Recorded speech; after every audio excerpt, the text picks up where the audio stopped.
Maraknya aksi penodongan dan perampokan motor di sejumlah wilayah Kabupaten Musirawas, Sumatera Selatan membuat pihak kepolisian Polres Musirawas terus gencar melakukan patroli keliling dan penangkapan para pelaku begal motor.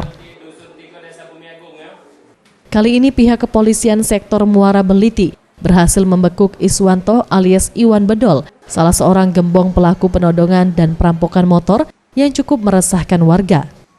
Iwan diringkus petugas Reskrim Polsek Muara Beliti di kawasan Desa Sumber Agung. Dari hasil pemeriksaan petugas, tersangka mengaku telah melakukan beberapa kali aksi penodongan sepeda motor, dibantu temannya yang saat ini tengah dilakukan pengejaran dari petugas.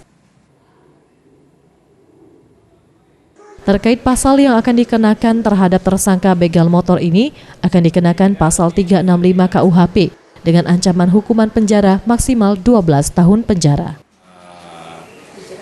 Dijerat dengan pasal 365 KUHP yang ancaman hukumannya paling lama 12 tahun.